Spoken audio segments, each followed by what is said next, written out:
श्री स्वामी समर्थ. स्वामी कृपेने तुमच्या सर्व इच्छा मनोकामना पूर्ण हो. उद्या आहे कालभैरव जयंती. कालभैरव जयंती हा सर्वात महत्त्वाचा दिवस आहे. या दिवशी वाईट शक्तींचा नक्कीच नाश होण्यासाठी आपण काही उपाय आवर्जून केले पाहिजे. भरपूर वेळा असे होते की आपल्याबाबत काही वाईट गोष्टी घडत असतात. मुले अभ्यास करत नाहीत, मुलांचं पाहिजे तसं अभ्यासामध्ये लक्ष लागत नाही किंवा अभ्यास करून देखील मार्क्स हे मिळत नाही. मुलांची पाहिजे तशी प्रगतीही होत नाही. भरपूर अडचणी आणि बाधा यासारख्या येत राहतात. आपण एखादं काम जर करायला गेलो तर त्यामध्ये अडचणी आणि अडथळे आल्याशिवाय ते काम पूर्णपणे पार हे पडतच नाही. तसेच घरात पैसा हा येत नाही. पैशाशी संबंधित अनेक प्रॉब्लेम्स असतात. भरपूर जणांकडे पैसा येत नाही. पैसा आला तर तो स्थिर राहत नाही आणि पैसा आहे ज्याच्याकडे त्याला सुख देखील नाही. अशा भरपूर गोष्टी असतात. आजारपण देखील असते. एखादा व्यक्ती आजारी पडला की दुसरा व्यक्ती हा आजारी पडतो. तर हे सर्व अडचणी आणि अडथळे दूर करण्यासाठी आपल्या घरामध्ये जी काही नकारात्मक ऊर्जा आहे ती जर घराच्या बाहेर गेली ना तर सर्व काही व्यवस्थित होईल. त्यासाठी आपल्याला या दिवशी एक वस्तू जाळायची आहे. तर त्यासाठी आपल्याला घ्यायचं आहे कापूर. भीमसेनी कापूर असेल तर अतिउत्तम होईल आणि भीमसेनी कापूर नसेल तर तुम्ही साधा कापूर घेतला तरी पण चालेल. 5 भीमसेनी कापूर घ्यायचे आहे. 5 वड्या घ्यायच्या आहे. त्यानंतर आपल्याला घ्यायचे आहे 5 लवंगा. तर लवंगा घेताना कुठेही तुटलेल्या फुटलेल्या नसाव्या अशा लवंगा आपल्याला घ्यायच्या आहे. साबूत लवंगा म्हणजे पुढे फूल देखील पाहिजे अशा लवंगा तुम्ही घ्याव्या. आपण जेव्हा पण दुकानात लवंगा आणायला जातो ना तेव्हाच तुम्ही तिथून साबूत लवंगा ह्या घेऊन या.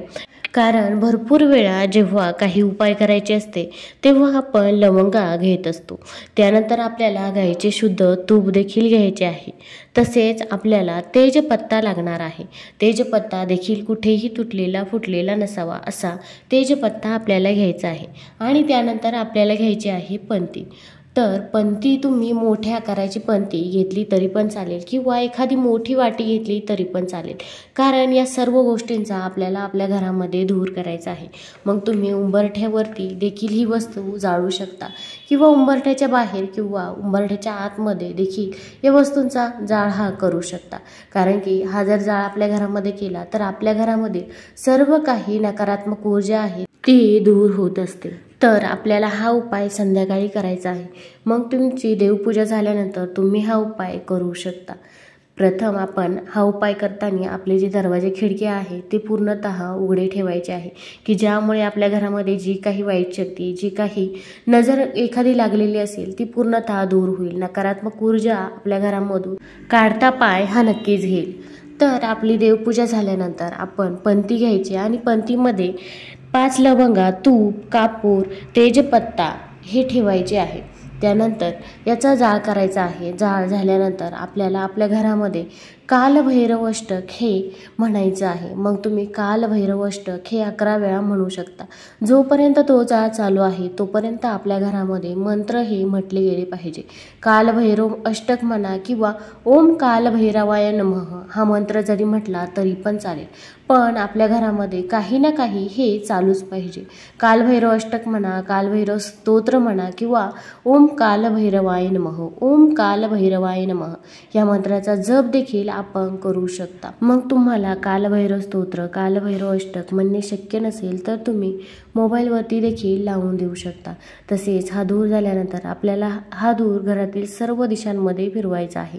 म्हणजे घरात अगदी बेडरूममध्ये, गॅलरीमध्ये, किचनमध्ये सगळीकडे आपल्याला हा धूर पसरवायचा आहे. आणि जेव्हा आपण हा धूर सर्व ठिकाणी पसरत असतो तेव्हा देखील आपण मंत्र जप हा चालूच ठेवायचा आहे. त्यानंतर तुम्ही ही पंती तुमच्या गॅलरीमध्ये देखील ठेवू शकता. आपल्याला दुसऱ्या दिवशी ही पंती उचलायची आहे. पण त्या अगोदर जेव्हा धूर शांत होईल तेव्हा परत आपल्याला देवापुढे बसायचं आहे. तुमच्या अडचणी, अडथळे हे सर्व देवाला सांगायचे आहे की माझ्या घरामध्ये अशी अडचणी आहे किंवा पैसा येत नाही आहे, पैशाशी संबंधित भरपूर काही अडचणी आहे, आर्थिक टंचाई आहे, पैसा हा यायला जागाच नाही आहे किंवा आलेला पैसा हा स्थिर राहत नाही, कुठेतरी वायफळ खर्च होऊन जातो.